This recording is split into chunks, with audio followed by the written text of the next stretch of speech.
Salut tout le monde et bienvenue dans le podcast Ruddy Psychology, le podcast où le voyage rencontre la psychologie. Je m'appelle Pamela et vous l'aurez deviné, je suis une psychologue passionnée de voyage. Dans Ruddy Psychology, nous partons à la rencontre de voyageurs et de psychologues qui nous partagent leur récit d'aventure au travers des concepts de la psychologie.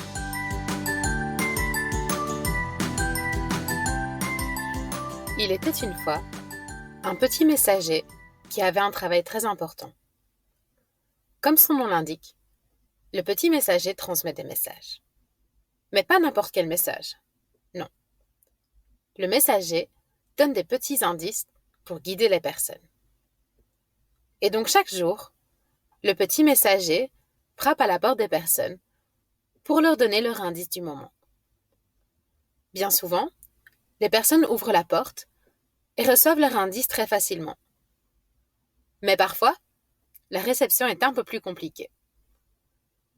Il arrive que le petit messager ne frappe pas assez fort à la porte, ou alors que la musique à l'intérieur soit trop forte, alors les personnes ne l'entendent pas, et on ne lui ouvre pas la porte. À d'autres moments, le petit messager frappe un peu trop brusquement à la porte, et l'indice arrive dans des moments où les personnes ne s'y attendent pas. Il arrive aussi que l'indice du petit messager soit crypté, et que les personnes ne le comprennent pas tout de suite. Ça peut prendre du temps, et même parfois de nombreux indices pour comprendre le message. Et puis parfois, les personnes décident de claquer la porte au nez du petit messager, parce qu'elles ne veulent pas recevoir l'indice. Et donc le petit messager garde tous les indices similaires jusqu'à ce qu'il n'ait plus de place et qu'il dépose tout d'un coup sur le pas de la porte. Il n'est pas toujours facile d'être ami avec le petit messager. Il vient parfois à des moments inattendus, avec des indices un peu compliqués à comprendre. Parfois, il nous apporte des indices positifs qui nous plaisent, des indices négatifs qui nous déplaisent, mais aussi parfois des indices positifs qui nous déplaisent et des indices négatifs qui nous plaisent. Il peut très vite semer la pagaille. Pourtant, si les personnes prennent le temps de discuter avec le petit messager, elles peuvent très vite se rendre compte qu'il est leur meilleur ami et qu'il est là pour prendre soin d'elles. Nous avons tous la chance d'avoir un petit messager dans notre vie. Son nom, c'est émotion.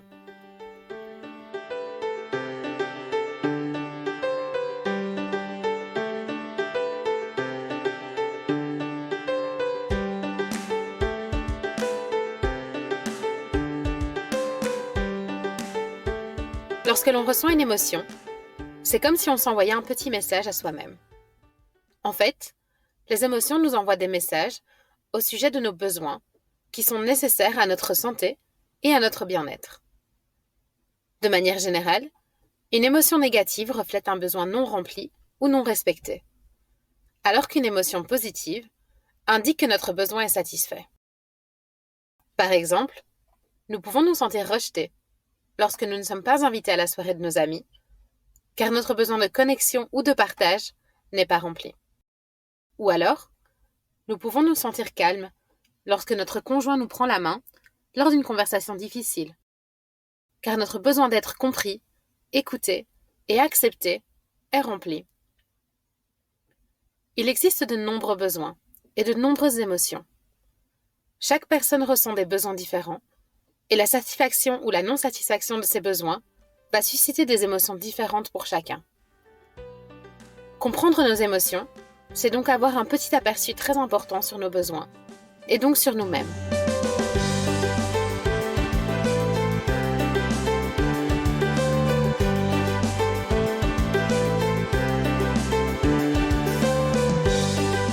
L'épisode d'aujourd'hui est la deuxième partie de ma conversation avec Christelle, la créatrice du podcast Amour, sexe et voyage. Christelle a découvert son hypersensibilité il y a quelque temps. Aujourd'hui, elle nous parle de son hypersensibilité en tant que force et de la façon dont cela influence sa relation avec autrui. J'espère que cet épisode vous plaira et vous inspirera à être un peu plus à l'écoute de vos propres émotions. Et si vous n'avez pas encore écouté la première partie de notre conversation, filez vite retrouver l'épisode 12. Si vous voulez découvrir le podcast de Christelle, retrouvez-la sur votre plateforme d'écoute préférée, à Amour, sexe et voyage. Alors, vous êtes prêts ? En route !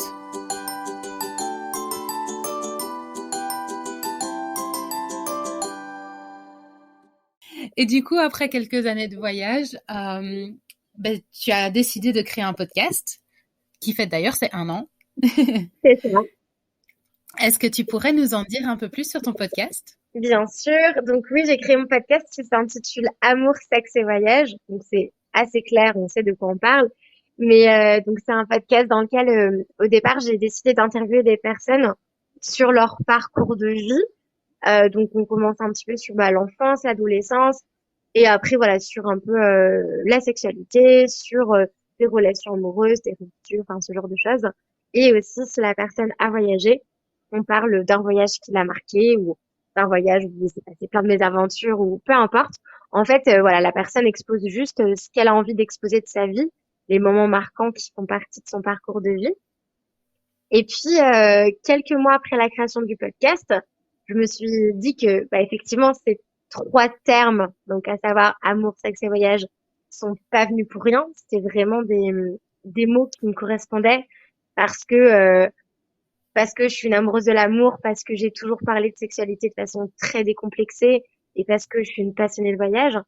Et donc, je me suis dit, pourquoi pas aussi faire un petit peu de storytelling parce que j'ai des expériences sur ces 3 thématiques-là. Donc, pourquoi pas aussi partager mes expériences et mes ressentis parce que du coup, comme je le disais, en fait, pour moi, en tout cas, je suis vraiment quelqu'un qui n'a pas de pudeur émotionnelle parce que je pense que du fait que mes émotions aient toujours été valorisées par mes parents, je les ai toujours exprimées. Donc pour moi, en fait, les émotions, c'est pas forcément juste le domaine de l'intime et du privé. C'est comme ça que j'ai en tout cas intégré les choses quand j'étais plus jeune. Donc voilà pourquoi aussi je parle facilement de moi dans mon podcast et je parle d'expériences très personnelles et j'ai des copines qui me disent mais waouh, comment tu fais pour exposer des choses aussi perso? Mais c'est juste que pour moi en fait mon niveau de pudeur est tel que enfin j'ai pas la même pudeur que les gens en fait, je pense. Voilà. D'accord. Et comment t'es venue l'idée justement de créer ce podcast? Mais parce que j'ai rencontré beaucoup de personnes en voyage et justement je me suis rendu compte en voyage avec les rencontres que j'ai faites que chaque personne a un parcours de vie vraiment unique et j'étais fascinée en fait par vraiment tous ces modèles de vie parce que j'étais restée 27 ans dans la même petite ville avec les mêmes personnes, que du coup, pour moi, ma vie, elle était déjà toute tracée, c'est-à-dire que j'étais en couple, que du coup, on allait acheter un appart, qu'on allait se marier, qu'on allait avoir des enfants, enfin, je me rendais pas compte, en fait, de la possibilité incroyablement grande et j'ai envie de dire, sans limite des choix de vie qu'on peut décider de prendre, en fait, ça ne tient qu'à nous. Et donc, du coup, je me suis dit, ce serait intéressant de poser ces questions à ces personnes-là parce qu'en fait, souvent, on va être proche de personnes, mais sans forcément s'attarder sur son passé. Alors qu'en soi, le passé de la personne, c'est aussi ce qui crée, enfin, ce qu'elle a vécu, ce par quoi elle est passée, c'est ce qui fait la personne qu'on a sous nos yeux. Donc, je trouve ça hyper intéressant d'échanger sur ça, de partager et aussi de briser certains tabous parce que je trouve qu'on est encore dans une société dans laquelle il y a encore certains tabous, notamment sur la sexualité. Donc le but, c'était vraiment de créer ce podcast pour échanger librement et que les personnes partagent ce dont elles avaient envie de partager dans un podcast. Et puis, pourquoi j'ai fait un podcast? Parce que c'est vrai que j'aurais pu faire une chaîne YouTube ou un blog ou autre. Du coup, le podcast, ça m'est venu très naturellement parce que je suis une grande consommatrice de podcasts. Donc voilà pourquoi j'ai décidé de créer ce podcast. J'ai l'impression que ton amour ou ta connexion avec les autres, etc., c'est vraiment, ça a un peu inspiré ce podcast en fait. Oui, c'est ça. Je pense que c'est totalement ça. Et, euh, et du coup, je pense aussi que les gens, enfin en tout cas, c'est le retour que j'ai eu par moment, c'est que il y a des personnes qui, au départ, se sentent pas forcément légitimes de parler d'elles-mêmes en disant ah mais moi ma vie elle est classique, c'est rien passé de fou. Et en fait, en creusant, j'arrive toujours à dire à la personne mais est-ce que tu crois que à ton âge, il y a des milliers de personnes qui ont vécu ça ou qui ont parcouru ça ou enfin, en fait, on a tous un truc très intéressant et enfin, on a tous plein de choses intéressantes en nous et dans notre parcours de vie. Et je pense que le fait de me connecter aux autres, j'arrive à leur montrer aussi leur vie sous un aspect un petit peu différent, en leur disant, regarde, en fait, ta vie, elle est pas si elle est pas si lambda que ça en fait. Donc tu les valorises d'une certaine manière. Ben, en fait, moi, c'est que je suis tellement passionnée par l'humain que je suis tellement, genre, vraiment, je suis très admirative du parcours de tout le monde. Donc oui, enfin, je valorise, c'est pas pour valoriser la personne. Enfin, du coup, peut-être que la personne le prend comme ça, mais du coup, c'est vraiment, c'est très honnête. C'est juste que je suis vraiment passionnée, en fait, par la vie des gens. Mais c'est pas par curiosité malsaine parce que quand j'étais plus jeune, au lycée, tout ça, on pouvait me prendre pour la fille trop curieuse, mais c'était pas de la curiosité mauvaise, c'était vraiment je suis curieuse parce que je m'intéresse réellement à la vie des gens et sincèrement. Et justement, est-ce que tu penses que la façon dont tu vis tes émotions a influencé ton podcast? Bah, je pense que du coup peut-être que je sais pas, peut-être qu'on ressent de la véracité dans les échanges, je sais pas trop, mais quelque chose qui m'arrivait très souvent, c'est de terminer un enregistrement et euh, et notamment des enregistrements où la personne parle de choses très difficiles comme agression sexuelle par exemple. Donc je remercie la personne bah, pour sa confiance parce que c'est quand même quelque chose qui est pour le coup vraiment très très très intime et je comprends que ce soit très difficile d'aborder cette thématique-là. Donc ça m'arrive plusieurs fois où je remercie la personne d'avoir eu cet échange aussi honnête et de s'être autant livré à moi et sur mon podcast. Souvent, ça m'est arrivé que la personne me dise, bah, tu sais, j'avais pas prévu d'en dire tant, ou de donner autant de détails, ou d'en parler tout simplement. Mais je me suis sentie en confiance et je me suis sentie comprise et écoutée. Et donc, j'ai eu envie de le dire, en fait. Donc, peut-être que, du coup, les gens se livrent peut-être plus facilement parce que j'ai cette empathie qui leur permet de se dévoiler parce qu'ils se sentent compris. Oui, c'est comme si tu leur donnais un espace bienveillant au final. Oui, sûrement. D'accord. Et donc, dans ton podcast, tu parles aussi de ta propre expérience à toi. Est-ce que tu as déjà eu l'occasion d'échanger au sujet de ton hypersensibilité? Alors, pas nécessairement, ou en tout cas pas directement. C'est-à-dire que j'ai pas fait de podcast où j'en parle, hein. Peut-être que ça viendra. Je pourrais peut-être parler d'amour et de sexualité et de voyage sur le spectre de l'hypersensibilité me concernant. Ça n'a pas été le cas encore. Par contre, j'ai eu l'occasion d'interviewer Charlotte, qui est la créatrice d'un podcast qui s'appelle Le Blabla dans ma tête. C'est justement un podcast qui traite de l'hypersensibilité. Et c'est un podcast que j'ai découvert donc début 2020. J'étais en road trip en solo sur l'île du Sud, en Nouvelle-Zélande. Et j'ai découvert ce podcast, donc je l'ai écouté bah, quasiment tout le road trip. Et c'est vrai que c'est un podcast qui m'a fait beaucoup de bien parce que ça faisait vraiment un effet miroir, en fait, ce qu'elle ressentait, ce qu'elle évoquait, etc. Ça faisait beaucoup écho à ma propre histoire. Donc j'ai eu l'occasion et le plaisir d'interviewer Charlotte. C'est chouette. Franchement, c'est trop cool. Et du coup, ben justement, tu en parles assez facilement. Pour toi, c'est quelque chose qui fait juste partie de toi, qui est assez naturel. Mais est-ce que c'est important pour toi d'en parler? Alors, moi, je pense que c'est important pour moi d'en parler parce que, encore une fois, je me sens plus légitime à mettre ces limites autour de moi et à dire, en fait, désolé, je veux pas venir à ta soirée. C'est pas contre toi. C'est pas, c'est pas parce que j'ai pas envie de te voir. C'est juste qu'en fait, c'est au-delà de mes limites. Enfin, je me sens beaucoup plus légitime, voilà, en mettant ce mot hypersensible sur moi. Je me sens plus légitime à ne pas me diriger vers des soirées, par exemple, ou des événements qui vont m'épuiser ou pour lesquels j'ai juste pas envie de participer parce que je sais que je vais rien en retirer. Euh, donc, euh, donc voilà. Après, je pense que c'est aussi important d'en parler de façon générale parce que on peut faire écho à d'autres personnes. Je pense que des personnes qui sont hypersensibles et pour qui leurs émotions n'ont pas été valorisées dans leur enfance, ça peut être très très compliqué parce que c'est comme si ils ont dû en fait taire, enfin ou alors cacher une partie d'eux toute leur vie parce que c'était pas légitime de ressentir les choses ainsi. Donc si les gens peuvent s'auto-diagnostiquer, alors je mets des grands guillemets là-dedans parce que c'est pas du tout une maladie, hein, c'est juste une caractéristique d'hypersensibilité. Mais du coup, si les personnes peuvent du coup apprendre à davantage se connaître et se préserver en ayant connaissance bah, qu'elles ont cette caractéristique-là, je pense que oui, c'est important d'en parler pour que les personnes aient de plus en plus de ressources et d'informations sur le sujet. Et puis, plus on se connaît, plus on peut être transparent dans nos échanges avec les autres et du coup plus les autres vont respecter aussi nos limites. Donc je pense que c'est un cercle vertueux de le savoir, d'en avoir conscience et de l'accepter.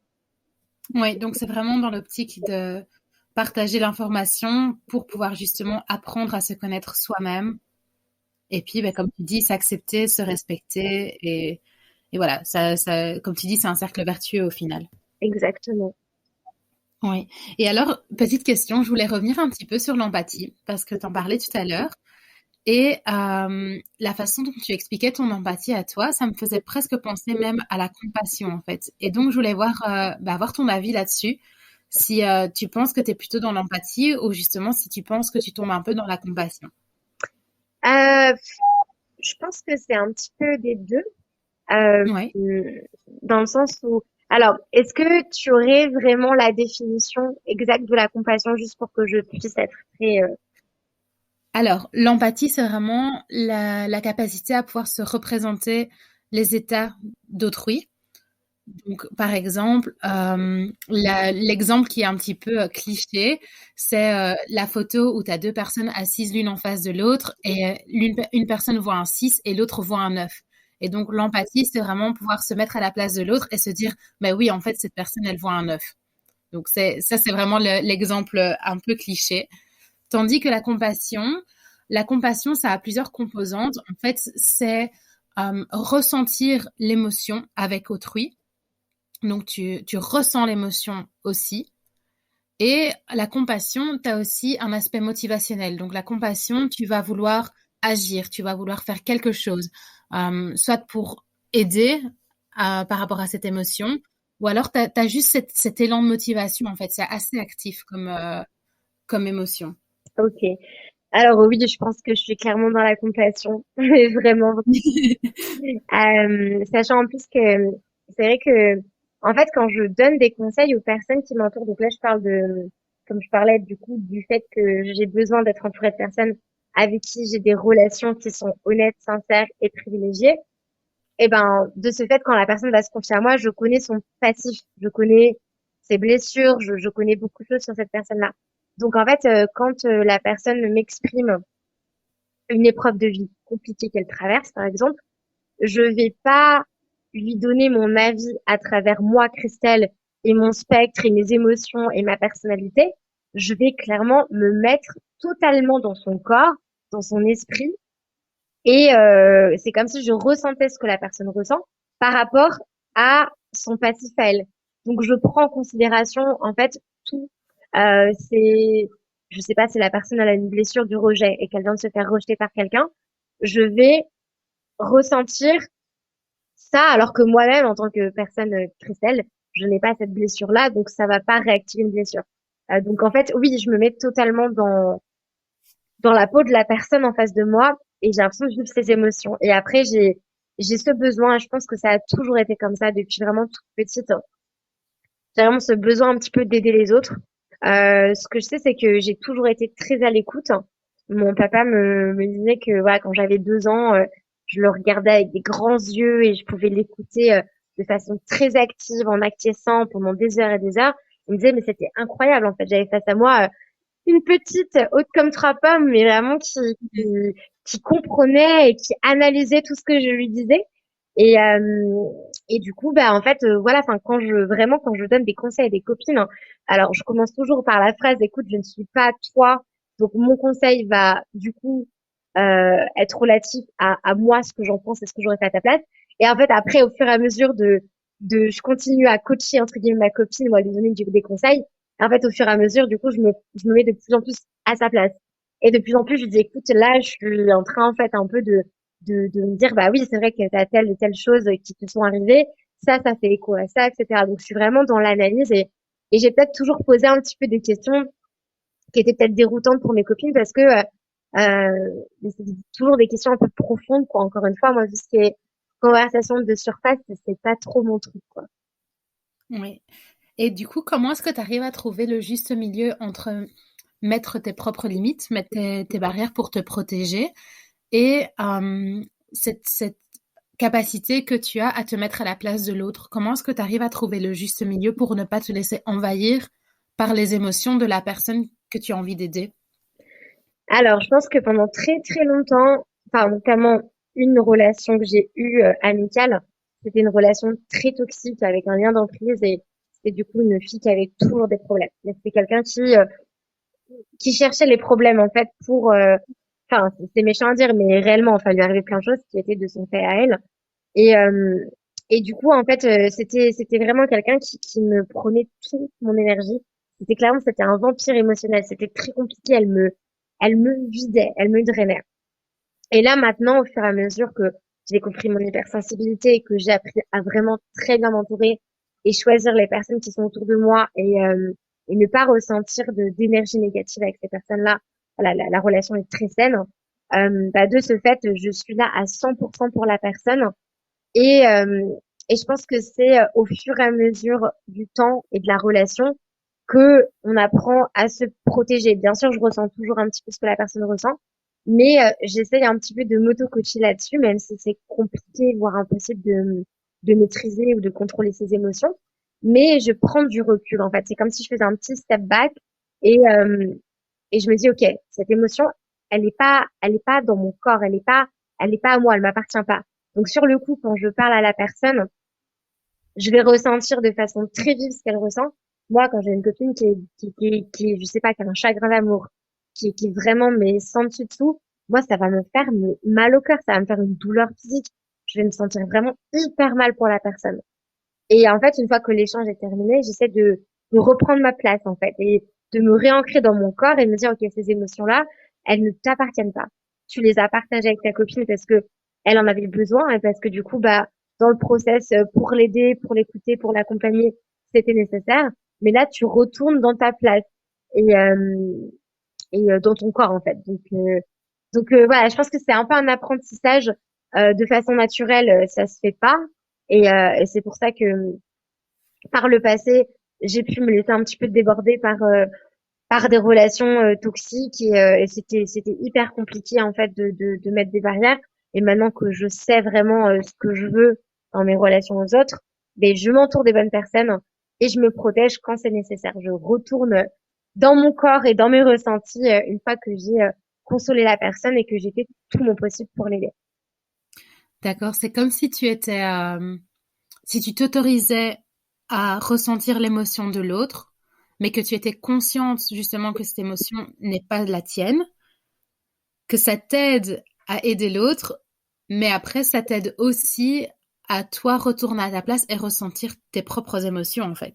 C'est ça, mais ça c'est vraiment quelque chose qui s'apprend parce que de façon naturelle évidemment c'est compliqué. Enfin, quand on a de la compassion, on ressent malgré nous des choses qui ne nous appartiennent pas. Donc c'est vrai que c'est avec le recul et avec l'analyse qu'on se dit bon voilà, faut quand même se protéger parce que bah, potentiellement il y a plein de drames dans la vie de tout le monde, il y a plein de d'histoires pas cool et si j'absorbe tout et que je garde tout pour moi, c'est juste pas possible, quoi. Oui, bien sûr. Et puis même, rien que le fait de comprendre ses propres émotions à soi, ça aussi, ça s'apprend. Exprimer ses propres émotions à soi, ça s'apprend aussi. Ou même le fait de ressentir nos propres émotions et de comprendre ce que c'est, ça aussi, ça s'apprend. Donc, oui, c'est vrai que c'est pas toujours facile notre relation avec les émotions. C'est ça, mais c'est vrai que c'est vraiment marrant parce que enfin, moi ça m'a tellement toujours paru naturel parce que c'est de par mon éducation que j'ai eu ces bagages-là.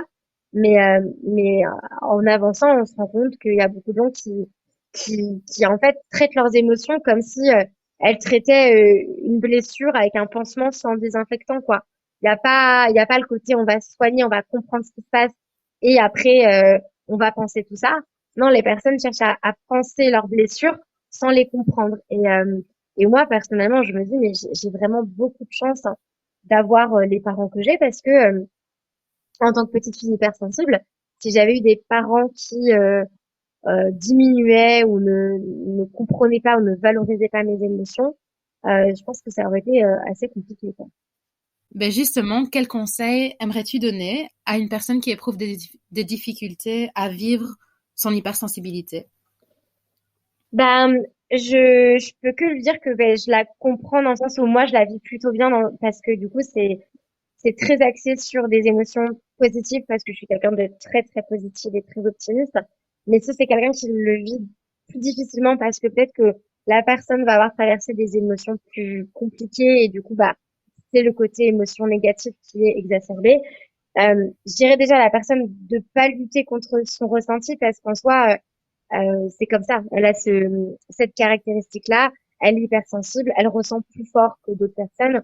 Donc, ne pas lutter, juste bah, laisser aller ce flot de pensée, ce flot d'émotions et vraiment essayer de comprendre ce qui se passe et, euh, et voilà. Enfin, faut vraiment réussir à en faire une force en fait. Faut essayer un petit peu de changer son mindset et au lieu de voir ça comme une souffrance, de se dire bah en fait non, c'est une super force que j'ai parce que je peux me connecter davantage aux choses en fait. Et si je ressens davantage des choses négatives, et ben ça veut dire que dans le positif ça va être pareil quoi. Je vais vraiment ressentir de façon intense la joie, le bonheur, la gratitude, etc. Donc, pour toi, c'est vraiment dans l'acceptation, au final.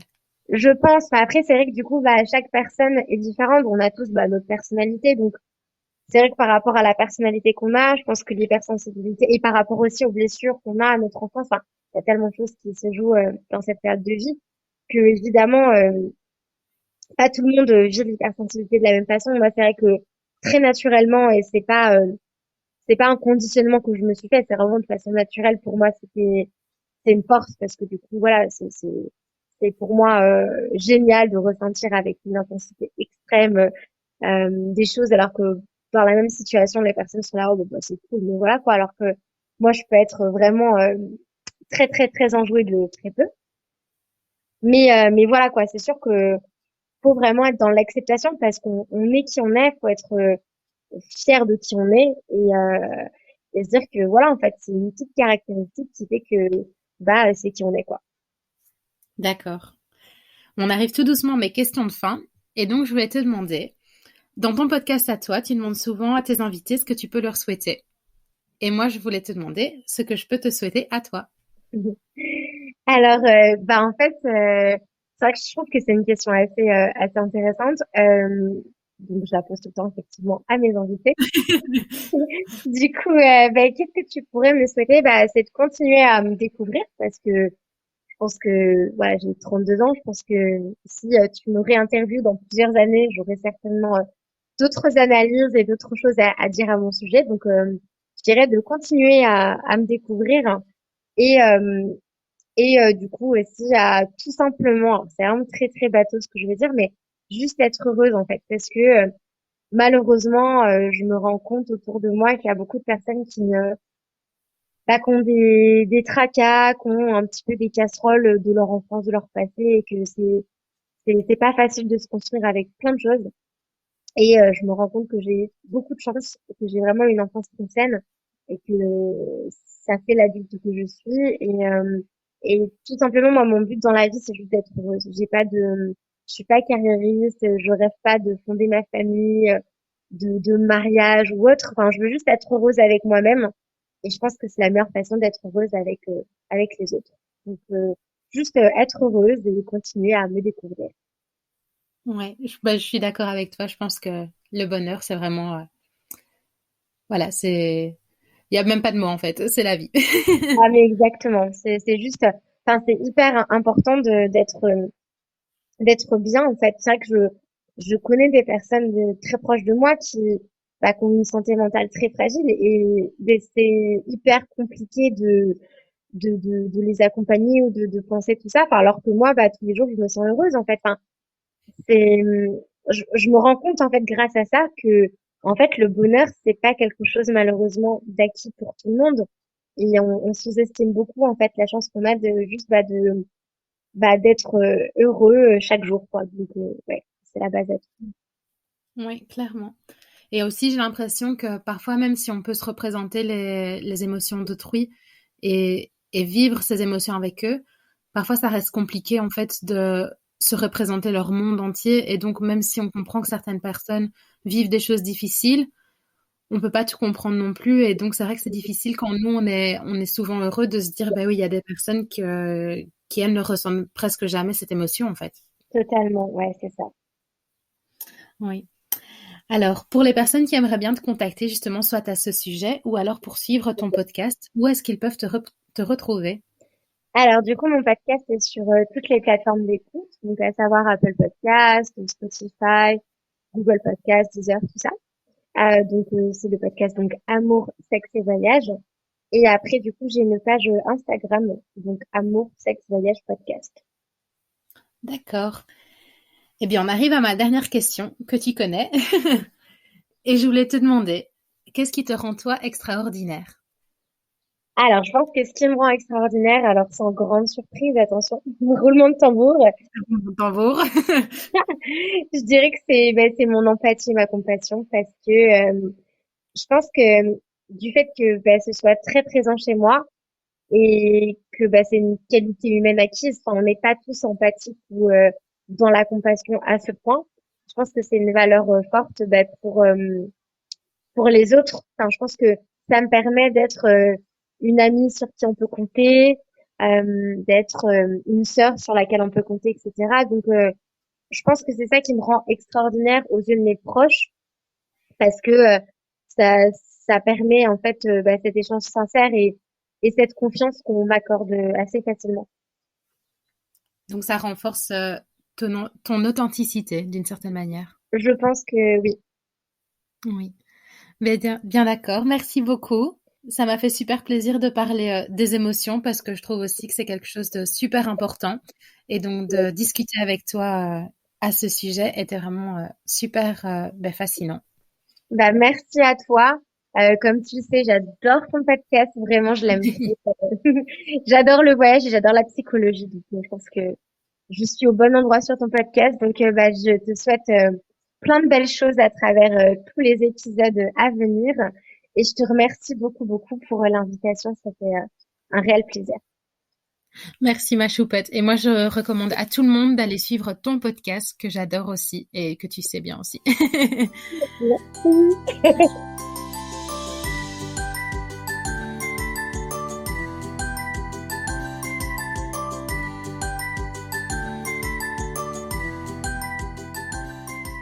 Merci d'avoir écouté cet épisode de Really Psychology. J'espère qu'il vous a plu. Si vous avez aimé l'épisode, laissez des petites étoiles sur votre plateforme d'écoute préférée et abonnez-vous pour être les premiers à écouter les prochains.